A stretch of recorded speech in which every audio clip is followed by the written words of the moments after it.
नमस्कार। तो आज हम डिस्कस करेंगे HPSSC का प्रीवियस क्वेश्चन पेपर। जो HPSSC का प्रीवियस क्वेश्चन पेपर है, इसका हम इकोनॉमी का सेक्शन आज डिस्कस करेंगे, जो कि आपको आपके आने वाले एग्जाम्स में हेल्प करेगा। इससे पहले हम डिटेल्स में भी काफ़ी वीडियोस जो है वो डिस्कस कर चुके हैं। चलिए डिस्कस करते हैं आज के वीडियो का फर्स्ट क्वेश्चन। तो क्वेश्चन नंबर 57 इकोनॉमी का क्वेश्चन है। यहाँ पर क्या पूछा गया है? यहाँ पर आपसे पूछा गया है real estate falls under which sector of Indian economy.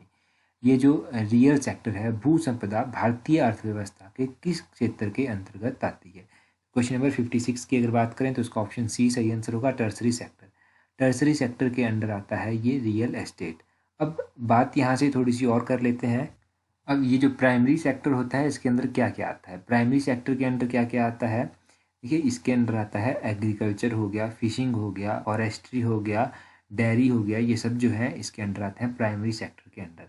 अगर बात करें हम सेकेंडरी सेक्टर जो है उसके अंदर क्या क्या आता है, तो सेकेंडरी सेक्शन के अंदर क्या क्या आता है? जैसे कि इंडस्ट्रियल प्रोडक्शन हो गया, ये सेकेंडरी सेक्शन के अंदर आता है। शुगर की प्रोडक्शन हो गया, ये भी सेकेंडरी सेक्शन के अंदर आता है। इस तरह की जो इंडस्ट्री से रिलेटेड छोटी छोटी चीज़ें हैं वो सेकेंडरी सेक्शन में आती हैं। मैन्युफैक्चर से रिलेटेड चीज़ें सेकेंडरी सेक्टर में आती हैं। अगर बात करें टर्सरी सेक्टर की, तो टर्सरी सेक्टर के अंडर क्या आता है? देखिए, टर्सरी सेक्टर की जो जॉब्स होती हैं उनको वाइट कॉलर जॉब्स भी कहा जाता है। तो इस सेक्टर के तहत क्या आता है? बैंकिंग हो गया आपका, इंश्योरेंस हो गया आपका, फाइनेंस हो गया आपका, ट्रांसपोर्ट एंड कम्युनिकेशन हो गया। ये सब जो है आपके टर्सरी सेक्टर में आते हैं। तो ये बेसिक्स आप याद रखिए। क्वेश्चन नंबर 57 देखिए, यहाँ पर पूछा गया है प्रधानमंत्री जन धन योजना was launched in which year. जो प्रधानमंत्री जन धन योजना थी ये कब लॉन्च की गई थी? तो प्रधानमंत्री जन धन योजना 2014 में लॉन्च की गई थी। ऑप्शन ए सही आंसर है। 2014 में इस योजना को लॉन्च किया गया था। इंपॉर्टेंट क्वेश्चन है। अगला क्वेश्चन देखिए, क्वेश्चन नंबर 58। यहाँ पर पूछा गया है the brain child of green revolution in India was. तो भारत में जो हरित क्रांति थी उसके मस्तिष्क की उपज किसकी मस्तिष्क की उपज माना जाता है, कि किसने किसके दिमाग में ये आइडिया आया होगा? क्वेश्चन नंबर 58 का जो है वो ऑप्शन है MS स्वामीनाथन जो है वो सही आंसर है। ये तो आप ग्रीन रेवोल्यूशन के बारे में याद रखिए। ये ग्रीन रेवोल्यूशन स्टार्ट कब हुई थी इंडिया में? तो ये 1960s में स्टार्ट हुई थी। 1960 के दशक में ये स्टार्ट हुई थी। उसी तरह हम वाइट रेवोल्यूशन की बात करें तो वाइट रेवोल्यूशन के बारे में आपको पता होना चाहिए ये किससे रिलेटेड है। तो वाइट रेवोल्यूशन जो है वो दूध से रिलेटेड है। अब ये वाइट रेवोल्यूशन में जो है ये ऑपरेशन फ्लड भी आता है। ऑपरेशन फ्लड 1970s में 1970 के दशक में ये लॉन्च किया गया था। और किसके द्वारा ये वाइट रेवोल्यूशन चलाई गई थी? तो ये चलाई गई थी डॉक्टर वर्गीस कुरियन के द्वारा। इनका नाम आप याद रखिएगा, इनका नाम कई बार एग्जाम में पूछा गया है। और ऑपरेशन फ्लड किससे संबंधित है? तो ये दूध से संबंधित है। क्वेश्चन नंबर 58 देखिए, यहाँ पर क्या पूछा गया है? Which of the following is not listed as Maharatna company. तो इनमें से कौन सी महारत्न कंपनी की सूची में नहीं आता है? क्वेश्चन नंबर 59 की अगर बात करें तो ऑप्शन डी सही आंसर है, NaLCO। NaLCO जो है वो महारत्ना की कंपनी में नहीं आता है। अब महारत्ना की लिस्ट में कौन कौन सी कंपनीज आती हैं? तो महारत्ना की लिस्ट में एक तो NTPC आता है, नेशनल थर्मल पावर कॉर्पोरेशन। दूसरा गेल आता है, gas authority of India limited. तीसरा SAIL आता है, steel authority of India limited. तीन तो ये हो गया। इसके अलावा कौन कौन से आते हैं? इसके अलावा जो है ONGC आता है, oil and natural gas corporation. Bharat heavy electronic limited, जिसको भील BHEL भी कहा जाता है। Indian oil corporation limited IOCL भी इसकी लिस्ट में आता है। हिंदुस्तान पेट्रोलियम कॉर्पोरेशन लिमिटेड भी इसकी लिस्ट में आता है। कोल इंडिया लिमिटेड भी इसकी लिस्ट में आता है। और भारत पेट्रोलियम कॉर्पोरेशन लिमिटेड भी इसकी श्रेणी में आता है। और पावर ग्रिड भी इसकी श्रेणी में आता है। ये सब आप याद रखिए कि इसकी महारत्ना की लिस्ट में कौन कौन सी कंपनीज आती हैं।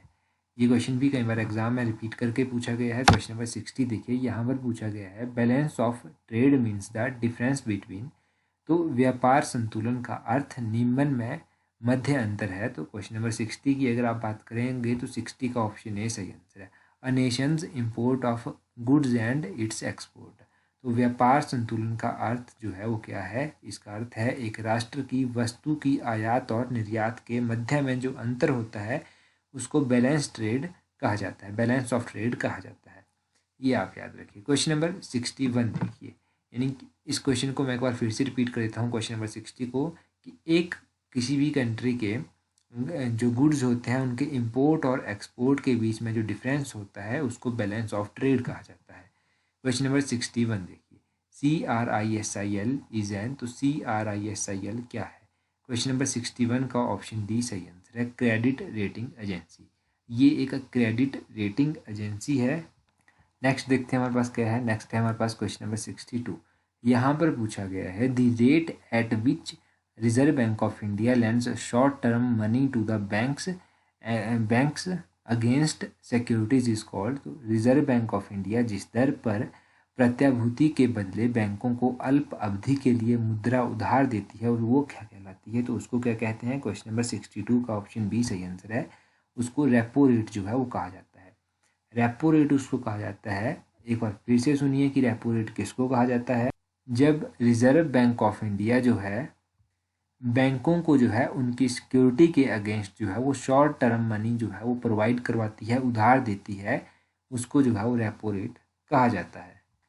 अब रिवर्स रेपो रेट क्या होता है? रिवर्स रेपो रेट उसको कहते हैं ऐसा रेट जिस पर जो है वो रिजर्व बैंक ऑफ इंडिया जो है वो फंड बोरो करता है कमर्शियल बैंक से, यहाँ पर लैंड करता है, वहाँ पर बोरो करता है। ये आप याद रखिए, ठीक है? तो ये याद रखने वाली चीज़ है। यहाँ पर एक सिंपल टर्म में आपको समझाऊँ, पर यहाँ पर उधार दिया जाएगा और रिवर्स रेपो रेट में उधार लिया जाएगा। क्वेश्चन नंबर 63 यहाँ पर पूछा गया है Indradhanush scheme 2016 is related to the reform in which sector. तो इंद्रधनुष स्कीम 2016 जो था वो किस क्षेत्र में सुधार से संबंधित थी?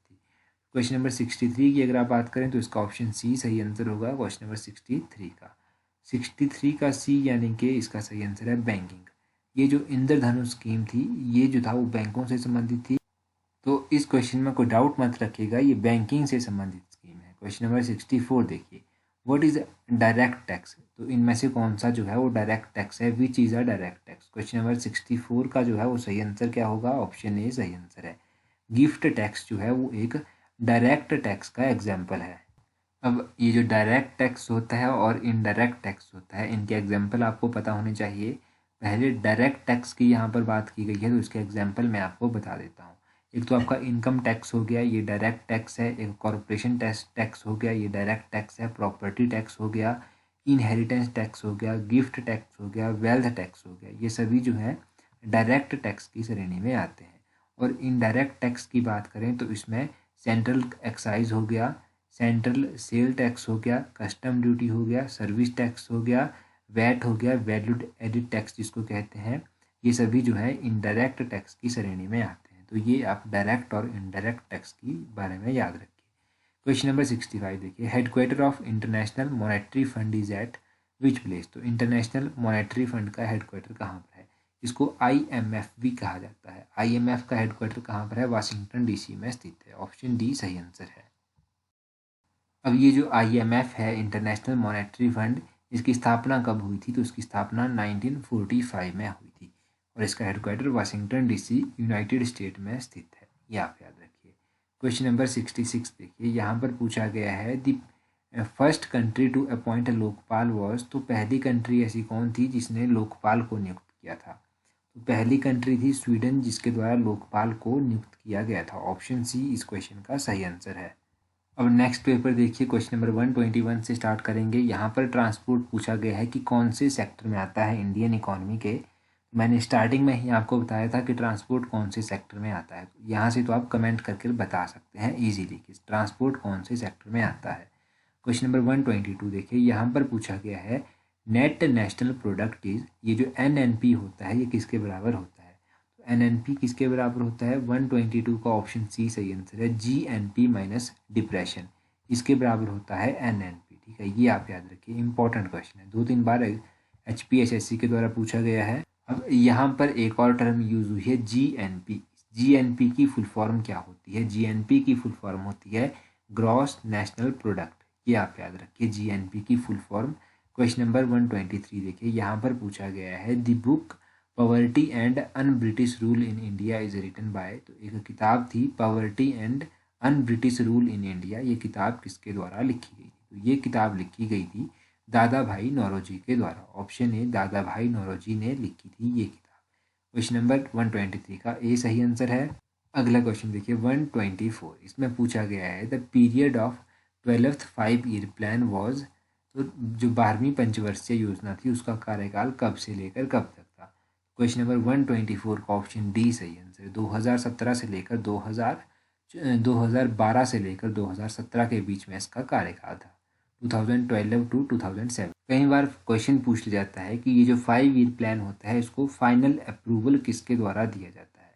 तो 5 ईयर प्लान को फाइनल अप्रूवल जो है वो नेशनल डेवलपमेंट काउंसिल NDC के द्वारा दिया जाता है। ये क्वेश्चन भी कई बार हमें HPSSC ने पूछा है, NDC इसको फाइनल अप्रूवल देता है। एक तो ये चीज़ आप यहाँ से याद रखिए, और दूसरा पहला 5 ईयर प्लान जो था वो कब स्टार्ट हुआ था, ये आप कमेंट कर बता दीजिए कि पहला 5 ईयर प्लान कब स्टार्ट हुआ। क्वेश्चन नंबर 125 देखिए, इसमें पूछा गया है the father of operation flood was. देखो ये क्वेश्चन भी हमने डिस्कस किया था, है ना। तो ये क्वेश्चन डिस्कस किया था और यहाँ पर अभी फिर से ये रिपीट हो गया। तो क्वेश्चन नंबर 125 का ऑप्शन सी सही आंसर है, वर्गीज कुरियन।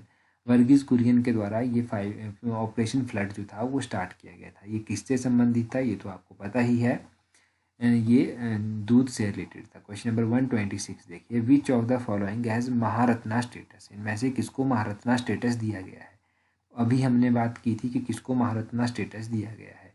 क्वेश्चन नंबर 126 का ऑप्शन ए ONGC भी सही है और ऑप्शन सी HPCL भी सही है। इन दोनों को ही महारत्ना स्टेटस जो है वो दिया गया है। ONGC की फुल फॉर्म होती है oil and natural gas corporation, और HPCL की क्या फुल फॉर्म होती है, HPCL की फुल फॉर्म होती है हिंदुस्तान पेट्रोलियम कॉरपोरेशन लिमिटेड। इन दोनों की फुल फॉर्म भी याद रखिए। क्वेश्चन नंबर 127 है, which is the largest producer of jute in the world. तो कौन सा विश्व में जूट का सर्वाधिक उत्पादन करता है। जूट का सर्वाधिक उत्पादन भारत के द्वारा किया जाता है। 127 का ऑप्शन ए जो है वो सही आंसर है। अगला क्वेश्चन देखिए, क्वेश्चन नंबर 128 है, the rate at which bank park short term access liquidity with the reserve Bank of India is called. तो वह दर जिस पर बैंक जो है वो RBI में अल्पकालीन अत्यधिक तरलता रखती है उसको क्या कहा जाता है। उसको कहा जाता है reverse repo rate. Question number 128 का ऑप्शन बी सही आंसर है। मैंने आपको थोड़ी देर पहले बताया था कि रिवर्स रेपो रेट में क्या होता है। तो ये रिवर्स रेपो रेट की डेफिनेशन है, परंतु किसी और टर्म में इसको पूछा गया है। और ये क्वेश्चंस के आंसर मैं आपको फाइनल आंसर की के अकॉर्डिंग बता रहा हूँ, तो आपको डाउट नहीं होना चाहिए, परंतु फिर भी कोई डाउट है तो आप कमेंट करके ज़रूर बताइए। अगला क्वेश्चन देखिए, इसमें पूछा गया है UTI, जिसको यूनिट ट्रस्ट ऑफ इंडिया भी कहते हैं। तो ये जो यूनिट ट्रस्ट ऑफ इंडिया है इसकी स्थापना कब हुई थी। ये क्वेश्चन 2-3 बार लगातार एग्जाम में पूछा गया है। तो यूनिट ट्रस्ट ऑफ इंडिया की स्थापना कब हुई थी। क्वेश्चन नंबर 129 का ऑप्शन सी सही आंसर है, 1964। 1964 में UTI की स्थापना जो था वो की गई थी। इस क्वेश्चन में भी काफ़ी डाउट रहता है, तो अभी आप याद कर लीजिए कि UTI की स्थापना जो था वो 1964 में की गई थी। अगला देखिए, अगला क्वेश्चन है, national population policy was formulated in which year. तो किस वर्ष जो था वो राष्ट्रीय जनसंख्या नीति बनाई गई थी। तो राष्ट्रीय जनसंख्या नीति कब बनाई गई थी, ये क्वेश्चन भी कई बार एग्जाम में पूछा गया है। तो इस क्वेश्चन का सही आंसर होगा वर्ष 2000 ईयर में जो था ये नेशनल पॉपुलेशन पॉलिसी, जिसको NPP भी कहा जाता है, ये पॉलिसी जो था वो बनाई गई थी। इसके बारे में याद रखिए 2000 में ये बनाई गई। बाकी पिछले कल मैंने साइंस की वीडियो भी आपको प्रोवाइड करवाई थी, तो होपफुली वो वीडियो भी आप लोगों के लिए हेल्पफुल रही होगी। So that's all for today. Thank you very much for watching and listening it very patiently.